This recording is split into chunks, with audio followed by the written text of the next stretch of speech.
বর্তমানে এক শ্রেণী বাজানরা বেরোইস সর্বনাই মোটে দেখতেই পারে না, আছে না নাই? সর্বনাই সমালোচনা না করলে মনে হয় পেটের ভাত হজমই হয়। আমি জিজ্ঞাসা করি বাজানদেরকে, এই সর্বনাই করছে কি তোমাকে? এই সর্বনাই তোমার খোসে, হ্যাঁ তোমার সুচ দিয়ে গুতায়, তাই তুমি সর্বনাই দেখতে পারো না সর্বনাই করছে কি?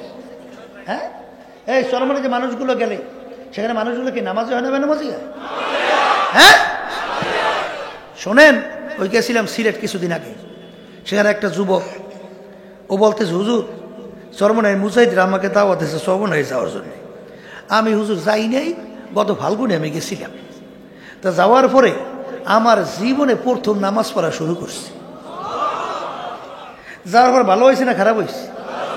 হ্যাঁ এ কালো ডাকাতের নাম শুনছেন? কালু ডাকাত শুনছেন?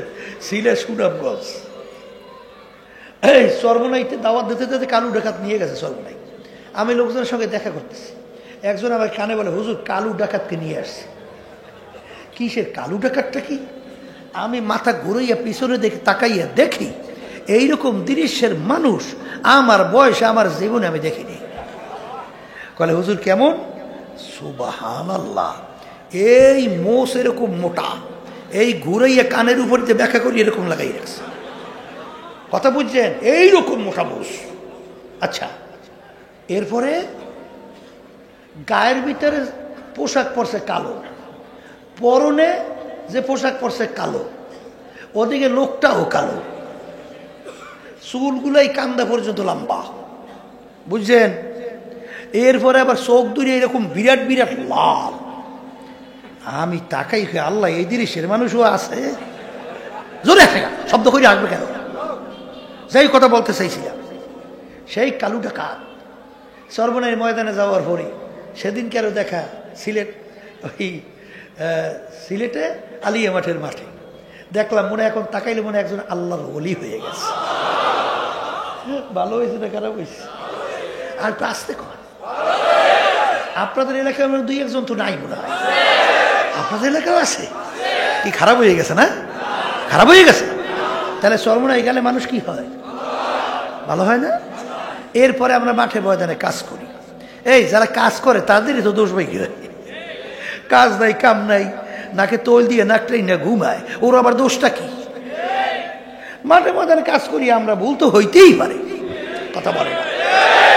আমার আব্বাজানও বলে গেছেন, আমরাও বলি যে আমাদের ভুল হইতেই পারে, দয়া মায়া করিয়া কোরআন বা হাদিসের দৃষ্টিতে আমাদেরকে ধরাইয়া দেন। যদি কোরআন বা হাদিসের দৃষ্টিতে ভুল হওয়ার পরেও আমরা পরিবর্তন না করি, তাইলে মাইক একটা না 14 লসা লাগাইয়া তারপর সর্বনাইয়ের বিরুদ্ধে বললে। কিন্তু বাজান, তুমি যদি সর্বনাইয়ের বিরোধিতা করো আর আল্লাহ যদি সর্বনাই কবুল করে, সর্বনাইয়ের কি হবে? কিছু হবে? বরঞ্চ তুমি শেষ। এই হাদিস অনুযায়ী তুমি শেষ। কথা বলে না? কথা ঠিক কিনা? এই হিংসা এমন একটা রোগ, সমস্ত নাকি শেষ করে, এইটা দূর করা লাগবে। এই হিংসার কারণে আজকে বাংলাদেশের ভিতরে দেখছেন 53 বছর ইতিহাস স্বাধীনতা। এই হিংসার কারণে একদল আর একদল ক্ষমতায় যাওয়ার পরে আশরাফুল মাখলুকাত মানুষগুলোকে একটা পিঁপড়া মারতে যেরকম চিন্তা করে না, এরকম আশরাফুল মাখলুকাত মানুষগুলোকে এইভাবে মাইরা ফালায় ক্ষমতায় থাকার জন্য, আর এক দলকে দমন করার জন্য। কথা ঠিক না? ঠিক। এই রোগ যদি না থাকে, এই কাজ সাথে থেকে প্রকাশ পায়, এই রোগটা অন্তরের দূর করা লাগবে। আর একটা রোগের নাম হলো হুব্বে জাহ, হুব্বে মাল। মালের মোহাব্বত, সম্মানের মোহাব্বত, পদের মোহাব্বত, বাজার ক্ষমতার মোহাব্বত, এই বিভিন্ন কায়দায় কায়দায় কায়দায় কায়দায় দুনিয়া কায়দা কায়দা কি? আল্লাহ রাসূল সাল্লাল্লাহু আলাইহি ওয়াসাল্লাম বলেন, হুব্বুদ দুনিয়া রাসু কুল্লি খাতিয়াতিন। সমস্ত গুনার মূলই হলো এই দুনিয়ার মোহাব্বত। এইটা গুনার মূল। কথা ঠিক না? ঠিক। বাজান, এই দুনিয়ার মোহাব্বতের কারণে মানুষ কিন্তু অনেকাংশে ঈমান হারা হইয়া যায়। কথা ঠিক কিনা? হুব্বুদ দুনিয়া রাসু কুল্লি খাতিয়াতিন। কিয়ামতের ময়দানে আমার মালিক যেদিন অন্য কোনো ছায়া থাকবে না, একমাত্র আল্লাহর স্পেশাল আরশের ছায়া ছাড়া কোনো ছায়া থাকবে না। সেদিন 7 প্রকার লোককে আমার মালিক ডাইকা ডাইকা তার স্পেশাল আরশে ছায়া দান করবে। তার ভিতরে 1 প্রকার ওই আল্লাহর বান্দা বান্দি হুব্বু ফিল্লাহ বুগযু ফিল্লাহ, যারা দুনিয়ায় থাকা অবস্থায় মুহাব্বত সম্পর্ক রাখবে আল্লাহকে রাজি খুশির জন্যে, এবং সম্পর্ক ছাড়বেও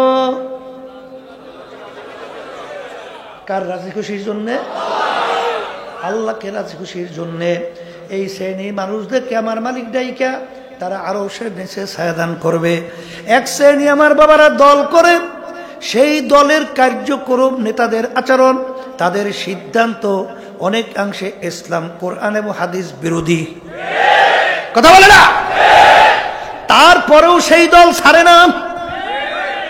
তাহলে এখন মুহাব্বতটা কি আল্লাহর জন্য না দলের জন্য? আবার মুখ খুলে বলেন। এক শ্রেণী আমার বাজানরা মানব রচিত কুফরি তন্ত্র মন্ত্র যারা বাস্তবায়ন করতে চায়, এর ভিতরে একটা হলো বর্তমানে বাংলাদেশ সহ তাম দুনিয়া অনেক দেশে চলছে প্রচলিত গণতন্ত্র, যার প্রবক্তা হলো প্রাক্তন প্রেসিডেন্ট এই আমেরিকার আব্রাহাম লিঙ্কন। তিনি বলছিলেন government of the people, by the people, for the people. তিনি এক কথায় বুঝাতে চায় সমস্ত ক্ষমতার মালিক জনগণ। নাউজুবিল্লাহ বলেন। হে ইমানদার, হে মুসলমান, কেউ যদি এই স্বীকার করে এই কথা সমস্ত ক্ষমতার মালিক জনগণ, এখন তুমি তোমার নিজের দিকে তাকাইয়া প্রশ্নের উত্তর দাও, তুমি একজন কামেন মোমেন ইমানদার? বোঝেন নাই মনে হয়? তাহলে আস্তে আস্তে কোন দেয় এই কথা যদি কেউ মানে সমস্ত ক্ষমতার মালিক জনগণ, তার ইমানের অবস্থা কি? হ্যাঁ, নামাজ পড়ে তো, এদিন নামাজ পড়ে, কি না রোজাও তো রাখে, হজও তো করে, দান সত্ত্বেও অভাব নাই, ওদিকে তো কপালে দাগও পড়ছে। হ্যাঁ, আখলিস দীনাকা ইয়াকফিকা আমালুল কালিল। আল্লাহ রাসূল সাল্লাল্লাহু আলাইহি ওয়াসাল্লাম বলেন, তোমার সমস্ত ভালো কাজ কাজে লাগার জন্য সর্বপ্রথম শর্ত হইল নির্ভেজাল ঈমান থাকা লাগবে। কি ভেজাল? ওই আমি অনেক সময় উদাহরণ দিয়ে বলি, এই আছে না নদীর পাড়ে যাই অনেক সময় অন্ধকারে, আমাদের এলাকায় আছে, জাল নিয়ে নদীতে মাছ ধরে, দেখছেন? ওই মাছ ধরিয়ে ধরিয়ে মাছ ওই খারুই কয় না, খারুইছে না, ওই যে ডোলা যার ভিতরে মাছ রাখে, ওই খারুই ডোলা যা বলছেন বলছেন, ওই খারুইয়ের ভিতরে রাখতে আছে, কিন্তু অন্ধকার তো, ওদেরকে খারুই তলা ছিদ্র, তলা কি এখন এই পাগলায় তো মাছ ধরছে ঘন্টার পর ঘন্টা, মনে করছে যে মাছ পাইছে এখন খারুই ভরছে, যাইয়া দেখে খারুইয়ের ভিতরে একটা মাছও না। কারণ কি? তলি ঠিক না থাকার কারণে ওর মাছ যা রাখছে সব তল দিয়ে ভরিয়ে গেছে। তোমার আমল কাজে লাগার জন্য সর্বপ্রথম শর্ত হলো ঈমান নির্ভেজাল হওয়া লাগবে। আমরা মুসলমান, আমাদের সব সময় এই ঈমান থাকা লাগবে, বাইদা আল্লাহ, ফরদা আল্লাহ, অবদা আল্লাহ। সমস্ত ক্ষমতার মালিক সব কিছু একমাত্র কার থেকে? জোরে কার? আল্লাহ।